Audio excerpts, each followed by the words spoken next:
All right. What's up, everyone? Happy Thursday. I believe it's Thursday. Happy Thursday. Welcome to the live stream on the secret world of franchise resales. I got a special guest. What's up, man? What's going on? Thanks for having me. For sure. Thanks for coming. At the last minute, I sent Kevin a message. I'm like, hey, you wanna come talk about resales? And I'm excited too because he told me something that we'll tell you in a little bit about some resales that we recently, or Kevin got some intel on. But I'm going to share my screen, and basically the whole point of this is to tell you about the world of franchise resales. And we have a bit of a kind of not presentation, but just some talking points that we'll walk you through. So, Kevin, from your perspective, like why what do you think of resales overall, like versus new? Like who do you think that like a resale is a better fit for? What's your just overall thoughts on resales? Yeah, I think everybody should at least explore what resales may be open in their market when they're considering, investing in a franchise. Resales typically, I feel like they usually fall in one of two buckets. Like either they're underperforming and maybe the current owner's just not a good fit in the franchise, and so you're going to get them at a very good value, and it's going to be a turnaround opportunity, or they're 10 years in and they're retiring and it's making very good money. You're going to have to pay, a healthy price on that, but it still makes sense. So, um, I think you should look at those opportunities regardless if like, anything about buying an existing business. It is a different type of process, and that's why we have the support we do. But I don't know if I'd say like there's a specific type of person that should look at resales over others. I don't know. It's an interesting question. I haven't really thought of it before. Yeah, yeah, no, it is. And resales, the way that I describe it, it's like stepping onto a moving train. Yeah. And especially, there's some resales out there. I know you were telling me about, there's going to be resales that are selling for over 1 million. And usually if that's the case, that means it's doing probably multiple six figures in profit. Hmm. And there's probably a team in place. And some of these resales sometimes have, 10, 15 employees already. And so from my perspective, someone who's like never managed people before, or like doesn't kind of have those leadership traits yet. Maybe they're a great employee in what they do as an individual person, but stepping onto a high performing resale could be really difficult. It could almost be like a new teenager like trying to learn how to drive in a Ferrari, where it's Yeah. like it's gonna be fucking hard to control that thing. I didn't mean to say the F word. Sorry. Uh, this is how Kevin and I talk in regular meetings. We forgot we're live streaming. That's hilarious. Oh man. Anyways, this is how I talk in real life. So if you don't like it, you can deal with it. Because this is who I am. So It's a really good point, though. I definitely agree. If it's your first business, if you haven't had experience managing a team, like yeah, that I think that makes a lot of sense because at the end of the day, you're gonna still have to like cover your debt payment and make sure that business is at least on this straight line. Obviously, you want it to go like this, but that can create a whole other set of issues if you get into something that's kind of over your head. 100%. So all right, so let's start diving in. The first, I know that some of you won't stick around. Oh yeah, and if you have any questions, drop them in the comments. What's up, Purple Blue? I see that we got some questions. We'll hit questions at the end. Hi, Michelle from New Jersey. So yeah, drop us a comment in the stream. Let us know where you're tuning in from, city and state. That would be awesome. And if you have any questions about franchise resales, overall, or just franchise questions, drop them below. What I'll do is I'll drop this quick thing, which will say, for any of you guys that want to see if there are any franchise resales in your specific market or area, then you can go to franchiseempire.com/resales, and the team can do a complimentary check for you to see what is available in your area. And I just dropped the link down below. All right, I already see we have some questions coming in. Cool. Let me just get rid of this banner. And by the way, this whole module that we're about to go over, Kevin and I, this is just one small module from our Franchise Buyers Academy. Our Franchise Buyers Academy is like our introductory course on how to make money with franchising. What are the different methods? What are some of the profit margins? We pull up different franchises and go over how to make money with them, how to scale, kind of how to hire people. It's a really awesome overview overall of just like what to focus on and if franchising is even right for you. So I'll put that down at the bottom. You can check out our Franchise Buyers Academy at franchiseempire.com/FBA. But basically, when it comes to making money with a franchise, you can either go two directions. Pretty obvious: buy new or buy a resale. A resale, very simply, is just an existing business for sale. That's a franchise. Like pretty simple overall. Kevin just talked through a couple of scenarios, which is you can have these turnaround opportunities, or you can have ones that are highly profitable. Anything else to say about that point, Kevin? It's pretty straightforward. No, I mean, I don't have anything to add. No. Cool. Do you want to hit this part, or you want me to hit it? Yeah, I mean, one of the benefits of a resale is you only have to put 10% down cash injection versus, typically 20% for a new franchise. So that is one of the many benefits of a resale. The banks like to see the, previous year's profit and loss statements. That helps provide them with a warm fuzzy to provide a loan to you. But in general, I'd say it's much easier to get a loan for a franchise than it is a non-franchise business, whether it's resale or starting new. Yeah. And some of the, I know that you recently helped some of our clients acquire, you found the resales, help them acquire it, kind of help them through the process overall. Is that what they did, or how did they go through the funding process, and how is that different overall than if they were, just like buying a new territory? Yeah. So a couple clients chose to just kind of self-fund. These were more turnaround opportunities. Definitely have helped a lot of people go through the SBA route. So we have lenders that, depending on the size of the investment, we'd recommend different lenders through Franchise Empire. But we can connect you with the lenders to help understand what loan makes the most sense for them, how much exactly they're going to need to put down.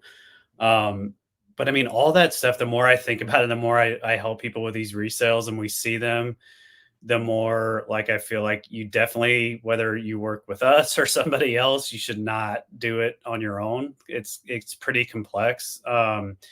There's a lot of things that just like get thrown your way that do not happen if you go through the process with a franchisor of buying a new unit. And a lot of things that can go south. It can be a roller coaster that, I wouldn't recommend it. I think you can get yourself in a bad spot if you're trying to do it, especially if it's your first business. Yeah. Yeah, and Kevin's referencing the just the due diligence process and logistics of buying a resale. There's a lot of components to it. So I bought our second store as a resale, as a turnaround opportunity. We got it for about a third of the price of what it would have been to open up a new one. And yeah, that was an intense process overall. And then I sold both of our locations and represented us in the transaction. And just yeah, complex. There's so many layers to it in terms of the due diligence. And Kevin and his wife own a business brokerage franchise. So both you guys very familiar with the resale world as well.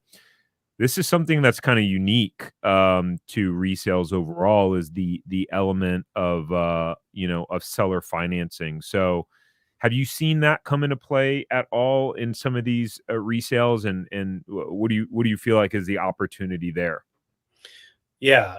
On turnarounds where, you're basically getting a steal, you're probably not going to get the opportunity for much seller financing, but you can try to negotiate it. But, I definitely, there is an opportunity to do a combination of like SBA loan plus seller financing. If you do have some seller financing, that seller has a stake in the game to help with the transition. to help with the ongoing support period that you negotiate. So I think it is smart to try to get some element of seller financing. Like I've heard people try to get 100% seller financing, and that's just not, like, there's no value to the seller to do that. Like, that's never going to happen. So like, don't even, I mean, you can try it, but they're not going to take you seriously. So it needs to be, in our experience, mostly you're going to fund it through self fund or SBA in combination with a minority, portion of seller financing.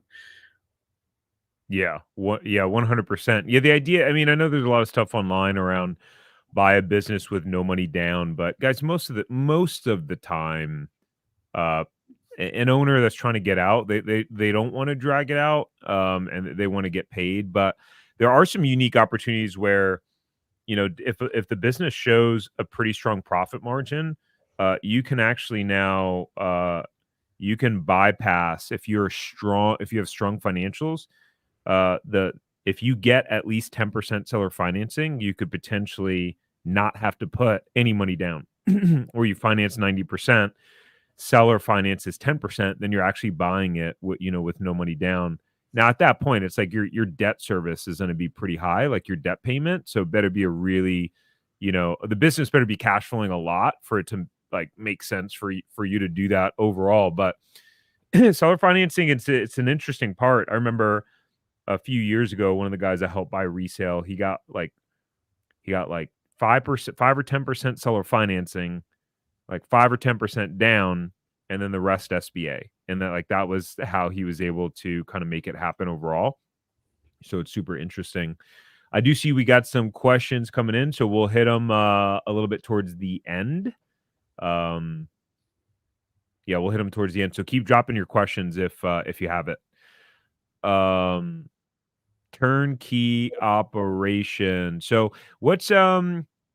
I know we've helped a few people buy resales. What's an example of a turnkey operation that you recently helped one of our clients acquire, and kind of what was the overall like infrastructure in place in terms of just kind of team and all that stuff? Yeah. I mean, the first example that came to my mind was a painting franchise that had been around for a while and the owner was retiring. So those are pretty nice situations. But the owner was, I believe, 10 to 15 hours a week at a very high level running the business. They had one sales person that was focused on residential, one focused on commercial work. And so those people would be, come along with the transfer of the business. And then they had an office manager that did all like the bookkeeping and inbound inquiries from clients. And then I think they had like a project manager, product man, whatever you want to call them, that managed all the crews, subcontracting crews that did the actual painting work. So 4 employees total with that one, which, especially those sales, like we always talk about, sales drives everything. And having those sales people come along for the ride is probably pretty huge in that type of business where, you have one focus on residential and then they know the ins and outs of how to speak with customers, and the other one trying to hunt down and get big commercial jobs. Yeah, 100%. And that was a pretty significant operation. I mean, in that situation, that client, her fiance was a franchise owner with a different franchise, Hmm. and she was essentially an entrepreneurial employee, right? Yeah. Like where it was like she was gonna be able to handle taking over that business, but possibly for someone who had kind of no business or hiring or management experience, that could have been a situation where it might have been too much to bite off, right? Yeah, potentially. I mean, it just kind of depends on, your experience and managing other people and your comfort level of managing those types of employees as well. That's another thing we help people kind of evaluate is like realistically, do you think you can manage this type of work and these type of employees doing the work? That's a big thing to think about. We're working with another client that's looking at a in-home senior care franchise that's for sale. And they have 30 companion care workers. It's a huge staff, and they have a manager that manages that team. And the owner primarily does the high level KPIs of the business development, which is nice. But that's, that's a pretty big operation. And so, that's something you have to really think long and hard about is like, are you ready to step into something like that? Wow. Yeah, wow, wow, 30. Yeah, that's serious. But what an exciting opportunity. I think, for me, when I think about for those of you guys listening, in a little bit we'll talk about kind of how you can get access to and potentially find some of these franchise resales, whether you want to reach out and work with us or whether you're the type of person where like you would never reach out and work with us and you like to do everything on your own. That's cool. We'll share kind of both paths for you there. But I almost said the F word again. I totally lost my my train of thought into what I was gonna say. Oh man, We can, this one in particular was not listed.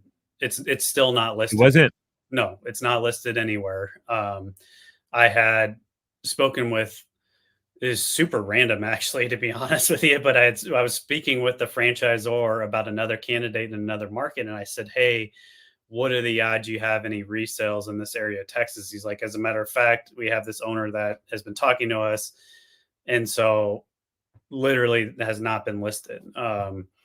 So though, those are the type of opportunities that are really exciting because you can potentially get them before they hit the open market. It doesn't That's not like the standard. It doesn't happen every time, but those are some of the ways we can try to uncover is just by our connections and reaching out and doing the work to see if there's anything that, might be out there. Yeah, and the reason why I titled this "The Secret World of Franchise Resales" is because, and I meant to mention this at the beginning, guys. You could talk to 10 people in the franchise industry and potentially people that help people find and buy franchises, and none of them talk to you about a franchise resale, even know how to navigate the process of finding franchise resales, or they just don't want to deal with it. And so it really is kind of a hidden and secretive world, because most franchise brokers, consultants, whatever they call themselves, they just don't know how to navigate franchise resales. Because as Kevin was saying before, it's complex, right? So when you're looking at a franchise resale, and this isn't to cover the due diligence, just kind of talk about the opportunity at a high level. But you got to get a letter of intent in first. You got to negotiate a purchase agreement. Typically, want to have an attorney review that purchase agreement. You have to do due diligence and review profit and loss statements. Then you want to, potentially look at payroll reports. You got to validate that some of that information is correct. Look at tax returns. There's a lot of things that you got to look at in terms of your due diligence and then be able to understand those things to make sure that what you're buying is what you think you're buying is what you're buying, and that everything checks out.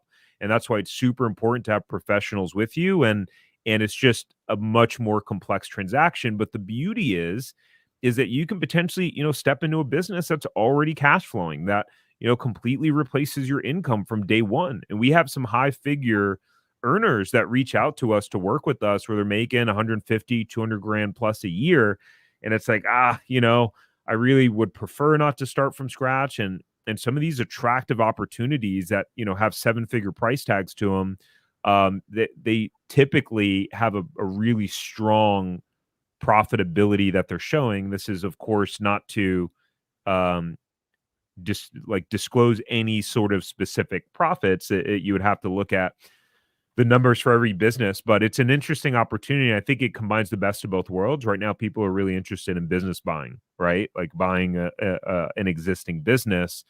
But some of you guys, if you bought an existing business, you'd be completely lost because maybe what happened? Like, let's play this scenario right out, Kevin. Like, someone sees there's a plumbing business or an HVAC company, and it's like, cool, they're making 300 grand in profits.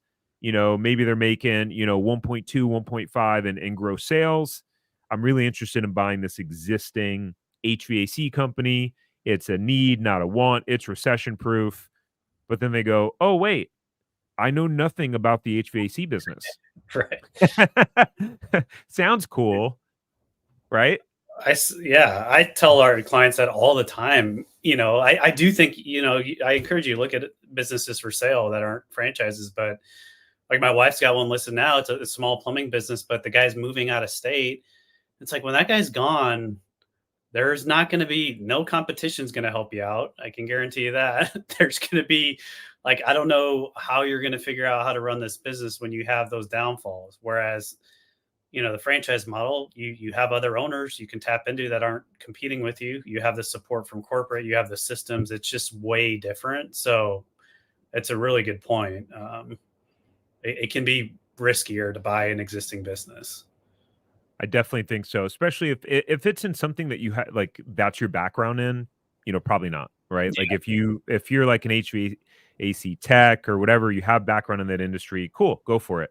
But if you don't have experience in that industry and you're just like, oh, cool, I want to buy a business that I can replace my income, that's part of the reasons why I like franchise resales because it gives you the best of both worlds. You get an existing business, but then you also have the support network. You have a franchisor that they need you to succeed because that's win-win. The more money you make, the more money they make, and based on royalty structure overall.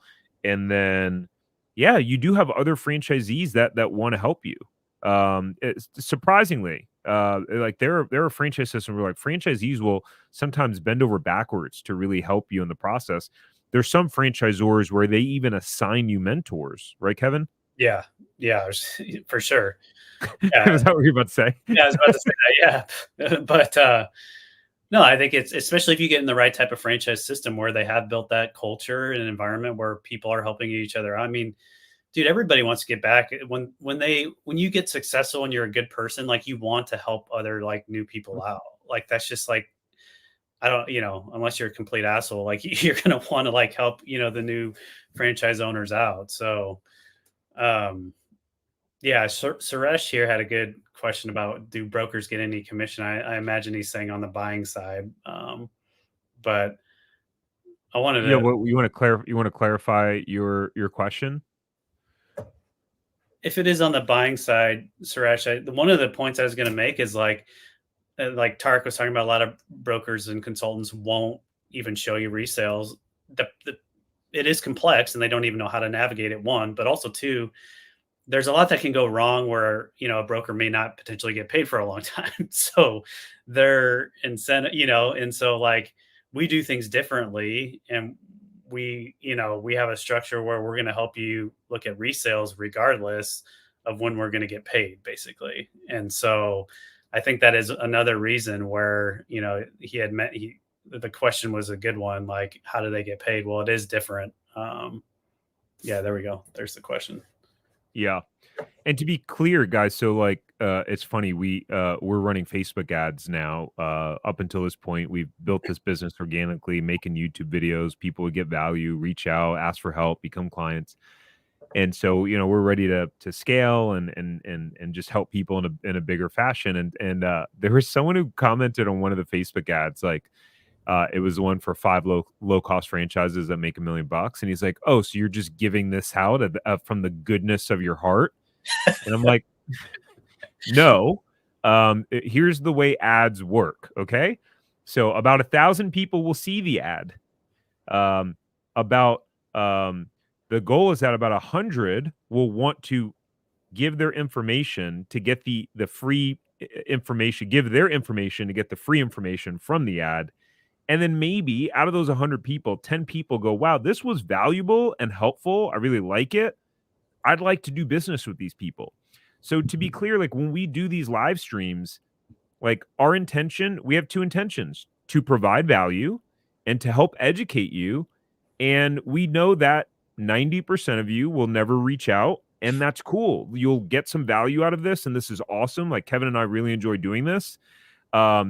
Just because we have the heart of teachers, and then we know that a certain percentage of you will want to do business with us, and it's perfect. It's a win-win scenario. So like uh in the sense of like, does the broker get any commission? Like our intention is to make money. We are a for-profit business. So the way our business is designed, we want to help people find franchise opportunities. When we match them with the franchisors, then we generate a commission or referral fee, and it's a great win-win because you're not struggling anymore trying to find the right franchise opportunity. You get a trusted advisor in the process. You've never done it before, and it's win-win. What's unique about Franchise Empire is we will keep supporting you and working with you, not only through the due diligence process, which most brokers and consultants won't do, but after you sign your franchise agreement too, which is unique to us. But to be fair, let's talk about some of the cons of buying a resale, because there could be some cons to buying a resale. So the first one I'll speak on, which is it could be very hard to turn around a business and it may not work. So remember we talked about in the beginning that there was two ways to buy. You could buy a profitable resale, or you could buy turnaround opportunity. Now, we've had clients buy turnaround opportunities, and I know Emmanuel's doing well, by the way. Yeah. And we've had clients buy turnaround opportunities. Typically, a turnaround, you're buying a business, you're buying a resale that's not, it's either losing money or it's just kind of break even. And so because of that, you often have the opportunity to buy that resale for lower than what it is to start it from new, right? So, but in that instance, their resales take a tremendous amount of work that's front loaded, and sometimes it's, think of it as like, okay, here's the analogy I'll use. A turnaround resale could be the difference of like having to buying a fixer upper as a house, where you might have to demo some stuff and it's going to be real messy when you're demoing, and you may find when you demo that there's like some stuff behind the walls, you know what I mean? And versus potentially if you buy new, where it's just like you're building a house from the ground up, everything's going to be brand new, it's going to look nice, but you're going to pay a premium for that to build a new house. And so when we bought our resale, ooh, that was hard in the beginning. It took me about a year to get that turned around. Granted, there were some things that weren't in our favor, that it was a hard location. There were no other locations in the market. There were some things, and I went in cocky because we were crushing it with the first store, and I got slapped with some humble pie there. But what's your perspective on kind of turnarounds and what that takes?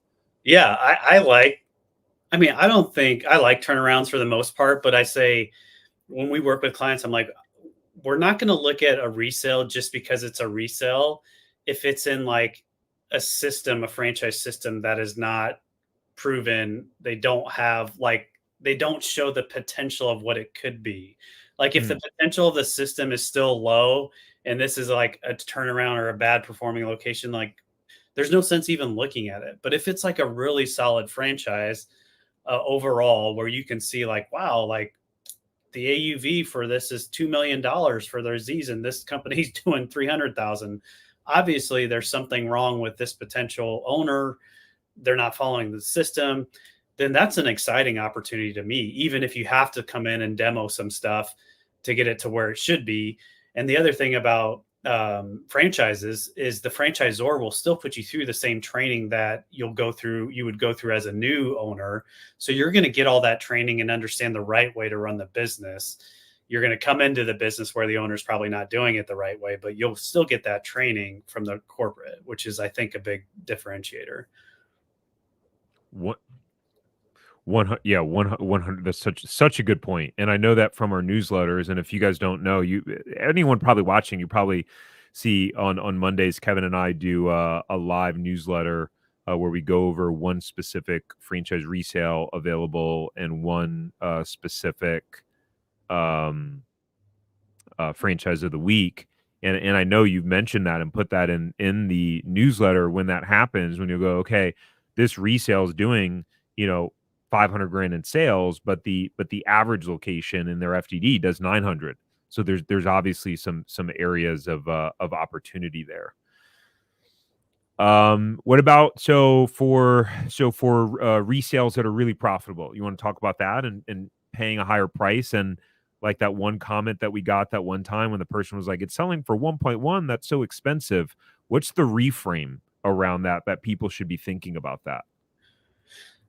Yeah, I mean, so in general, in the like business brokerage world, when you look at a business and how it should be valued, it is generally a multiplier of the seller discretionary earnings, which is net profit plus any add backs that the owners are receiving from the business. You know, bonuses they're paying themselves, like writing off a car on the, you know, whatever it may be. It's basically the total earnings of that owner in a given year. And it's, you know, usually go back 3 years. So usually it's anywhere from between a 2 and 3.5 times multiplier of that seller discretionary earnings. So that's why you can get to those high levels, because if you have a business that's doing 2 million in revenue, could very well be doing 400,000 in net profit or seller discretionary earnings, and when you multiply that by 3, that's 1.2 million. So that's the fair asking price, and that's how you get to it. And so you can reasonably assume if you take over that business and you keep things status quo, you can recognize that kind of net profit. You will have to pay your debt payment, which is going to, you know, decrease that for you at the start until you've paid down your debt, but still a very profitable business. So I don't know if that goes into the weeds too much or not, but that's typically why you see those big values. Yeah, and I think you hit it like nail on the head. And so we had this was a while back. We had someone that Kevin had found a really great resale for, and the person I know had sent me an email or responded to an email like, it's over $1,000,000. It's really expensive. And it was like we realized, oh, this was just an opportunity for education. And we realized that a lot of you guys may not have experience with this stuff. You just don't know. You may see a price tag of 1.1, 1.2 million and go, that's so expensive. Why would I buy this for 1.2 million? Well, it's because it's priced typically, right? This is why due diligence is important. It's typically priced that way because it's making more profit. So if you're saying I want to buy a business or a resale that I can fully replace my income with, right? As an example, and you're making, for easy number's sake, 100 grand a year in your job, right? So you're like, we have a conversation. You're like, if I could find something that I made 100 grand a year, I would walk away tomorrow, right? Cool. Awesome. So we find a business that's doing 300 grand, then at a 3 or 4 times multiple, it's going to be somewhere between 900 grand and 1.2. And then, like Kevin said, if you finance it, let's just say you have another 100 grand or so in debt payments that you're taking. So now after those debt payments, 300 grand in profit minus 100 grand in your SBA loan or debt payments, you got 200 grand, right? Then you're paying taxes on that. You want to keep some money in the business bank account. You don't want to pull it all out. That gets you to where you're looking to go in terms of your, $100,000 a year profit. So, if you're looking for something that's producing more, you want to look at, you want to just ignore franchises that are lower priced, because the lower priced it is, that means the less money that it is making. It's the easy way to judge. Super easy way. Yeah, I love that point. And honestly, like a lot of times when push comes to shove, people are just like, when they think about taking out $1,000,000 loan, they're just like, I'm not going to do that, and and that's something you need to really be straight with yourself when you think you want to resell, is like to replace your income. Like, well, if you look inside yourself, you're not really willing to take out that kind of loan and risk, then, I would just start from new in a different franchise. Yeah. And that's why I have it listed as a con, right, guys? Like, you may be wondering, like, well, why is that listed as a con? Because it could be more expensive, and you just, from a risk standpoint, even though it meets your goals, you just may not feel comfortable with it. And at the end of the day, that's okay. There's no right or wrong, really. It's just a matter of like finding the opportunity that, that aligns with your goals overall. Quick reminder for those of you watching, if you're getting value, you go, hey, I like the idea of a resale. If you want to see if there are any resales available in your area, go to franchiseempire.com/resales, and our team can do a complimentary call with you to see and check what's available in your area, if there's anything available in your area. The team and staff may need to be replaced. So, depending upon the resale that you buy, I know when we bought ours, the turnaround opportunity, the previous owner had kind of let a lot of the staff kind of do whatever they wanted. I mean, they'd like sit on the counters. They were in their hats backwards. I'm pretty OCD, so it was like you got to wear your uniform. That's not Say it going to again. fly with you as the boss. No, That's going to no. stop real quick. Yeah, I feel like now that I've gotten that was let's see, that was back in 2018, so that was 6 years ago. So I was still quite rough. I'm rough around the edges, but I was way more rough around the edges at that point. I feel like now it's like, okay, whatever. Anyways, the team may need to be replaced. You may have employees that are not cutting it, that are bad for the culture, that are bringing things down, or that you just don't vibe with. Maybe they vibed with the other owner, they don't vibe with you. And so the business may have been successful because of that staff in place. And they may turn over just because of you buying it, or you may need to turn them over because of buying it. So it's just something to think about, consider. You can put in place like retention bonus. There's all sorts of things that you can do. You may not want to retain them, Yeah. right? You want to talk about this one, Kevin? Yeah. So, I mean, in a resale, the territory is defined.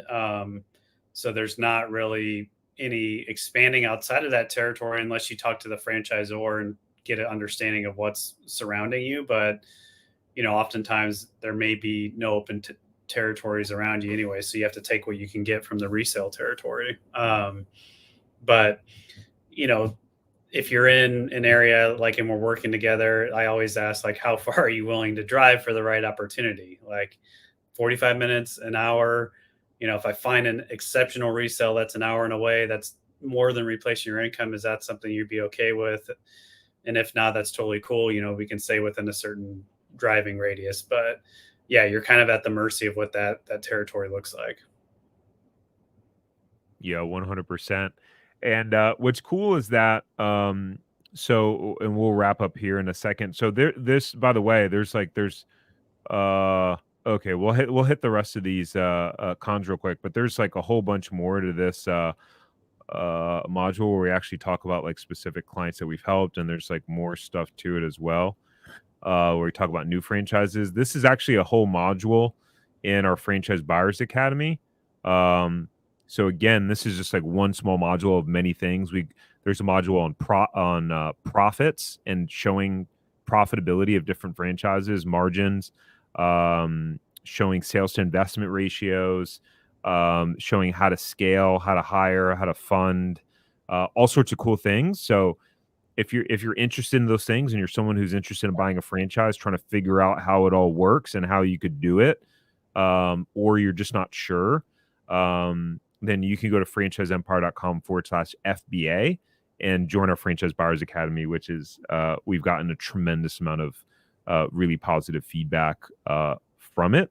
But let's see. So you're inheriting the terms, contracts, or leases that the previous owner had in place, right? So not there could be opportunities to renegotiate some of them, but like in my instance, when we bought our resale, the location was bigger than the footprint of what needed to be for the franchise. It was 1,400 square feet, and really the top end of the range was like 1,100.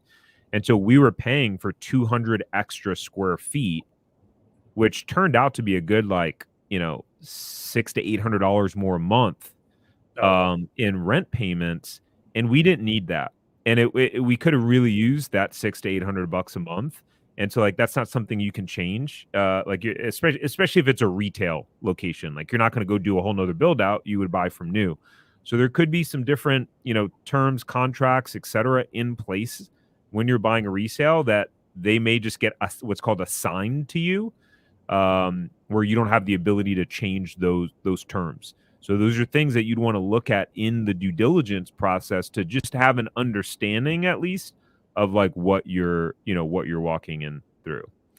Kevin, do you want to talk about this point, the limited inventory available, and then kind of touch on what you were sending me a message about earlier? Yeah. With the resales? Yeah. Limited inventory. I mean, that is the downside. Like it's hard to find good resales in most markets. So if you do reach out about resales, we typically encourage you to start engaging with us as soon as possible. So even though we can't find anything now, we can continue to do reach outs, be on the lookout, and maybe like 3 months from now, we do have something that pops up in your market that is a really good opportunity. I would highly stress when those opportunities come up, you need to act fast. So that is kind of like the counterintuitive thing, is like where, there's all this stuff you need to do due diligence on, but you have to move quickly through it. Otherwise, you're going to lose out on those opportunities. Yeah. And You before you go into the other part, what my advice typically is, just get it under contract. Yeah. Like resales are like buying a home, where it's like, just get the home under contract.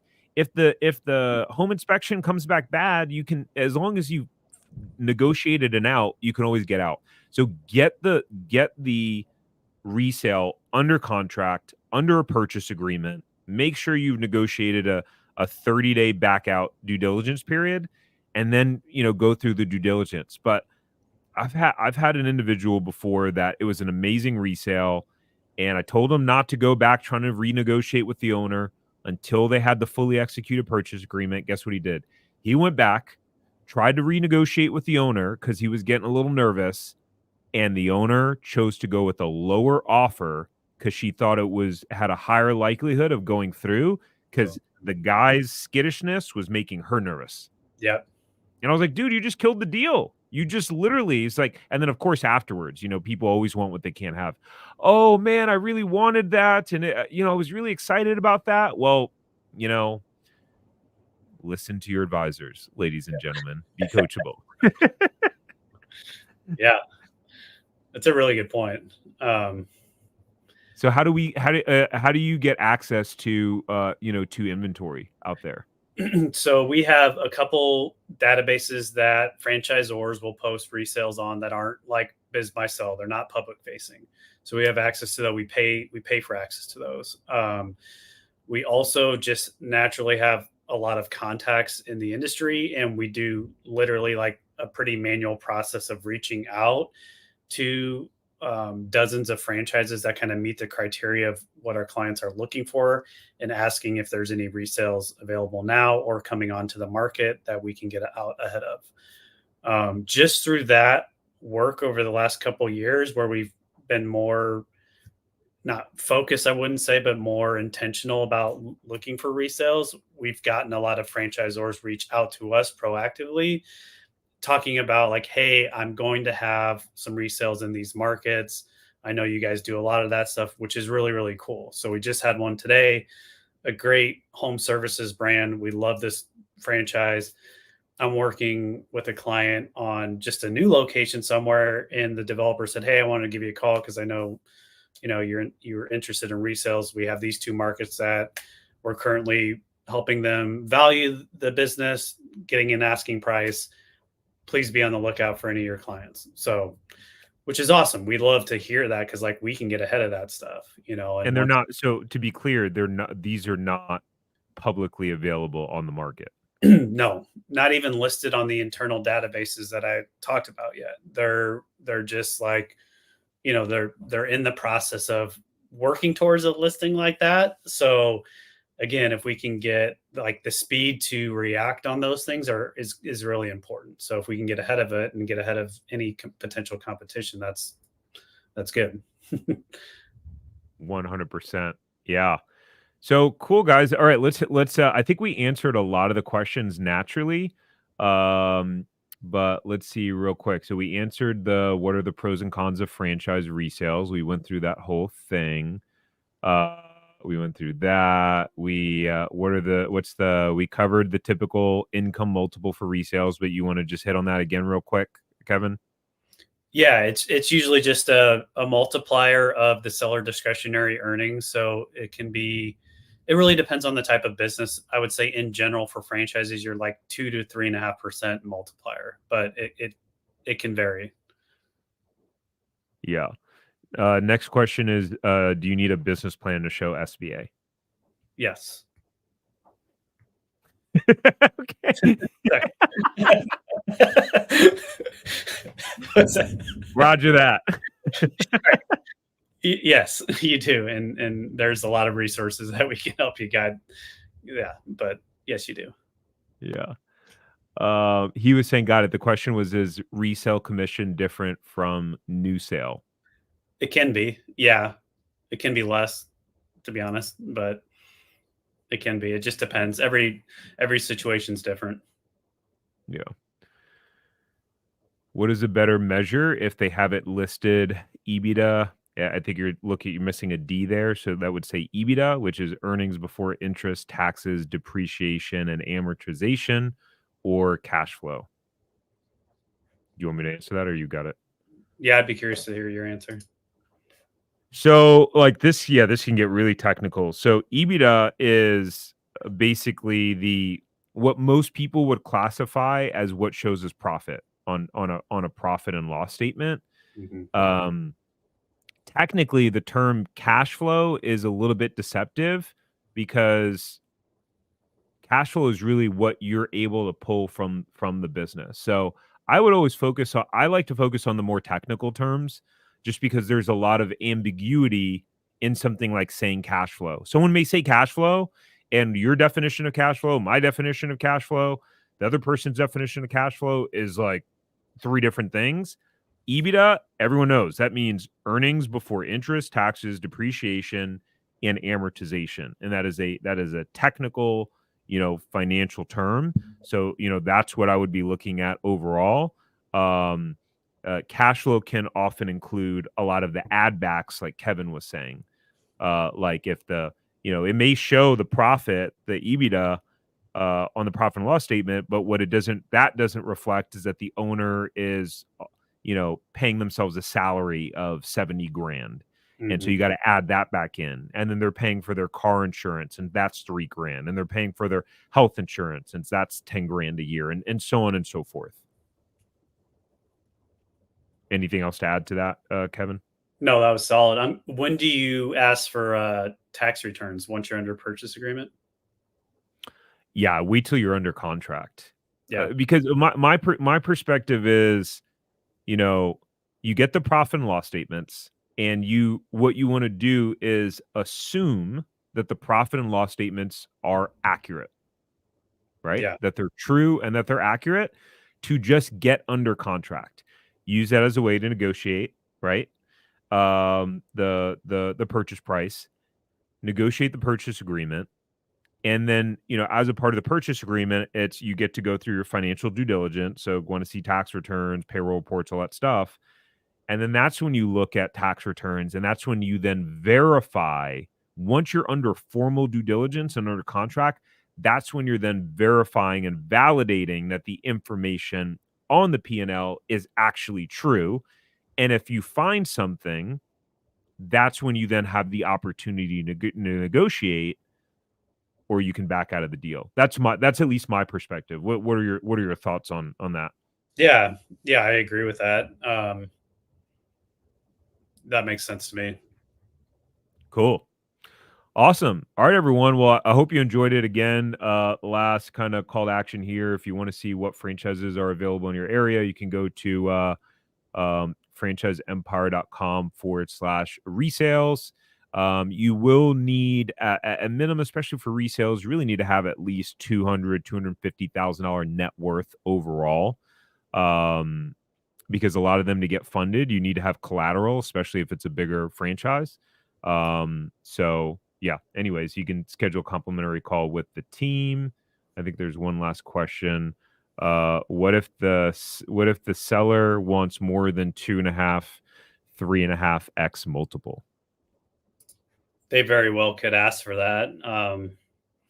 Yeah, and then there's like gray area in terms of like hard assets too, like equipment and vehicles, whether you should add on to the multiple, like the multiple of seller discretionary earnings, and so that part is, from what I understand, I'm not a my wife is more in depth into the business brokerage stuff, but that's kind of a gray area in terms of negotiations. So maybe sometimes they're asking for more than that multiple, and it's in the form of like getting money for assets. But if they're wanting more than just like a traditional multiple, usually what a business broker is going to do is look at comparable sales, just like a real estate market. They're going to look at comparable sales in your market and understand what multipliers were applied to those sales and those specific industries that are relevant to whatever you're looking at. So that's how, from my understanding, the average like multipliers usually created. So I would just like, I don't know, I would probably trust the data more than like, okay, I'm an owner and I think I should get 5 times just because, you know, I got 100 Google reviews, 5-star Google reviews or something like that. I don't know. That was a long answer, but Yeah, it was a solid answer. And what I'd add to that is I think it there could be very justifiable instances where a business is worth more than a 3.5x multiple. One of them could be the instance of what Kevin's talking about. If there's a significant amount of equipment, like sometimes there's equipment and like he's saying vehicles that are worth a couple $100,000. So that's got to be factored in. Number two is it depends on if they're asking for a 5x multiple, why? Is it because that the owner is like, oh, there's a lot of future potential, the area is growing, etc. Well, at that point, it's like, great, but that's not what the business is performing at. And sometimes people will pay for the future potential if there's some really obvious signs. Maybe you're not willing to do that. That's fine too. But what the question is, the question you should be asking, Stu, is what drives the multiple. And so one of the key things that will make a multiple higher is, number one, recurring revenue. So if a significant amount of the business is based on a recurring revenue model or contractual revenue, this is why franchisor systems can sell for 10, 15, 20 times multiples, because there's contracts and agreements with franchisees, right?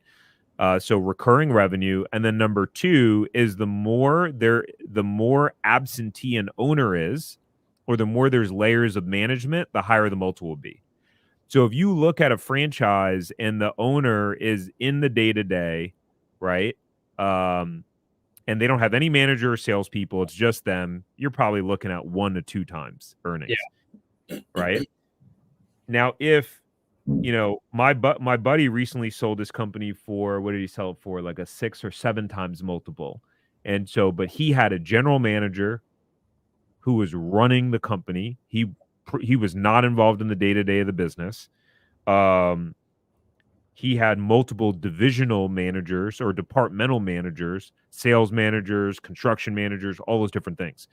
So that, like, there could be businesses that sell for a good 6, 7, 8 times multiple, especially as you go towards, okay, if you're looking at something where it's 5, 10, 15 territories, locations, you tend to see a bigger and higher multiple in those instances than if you're just looking at like a single location.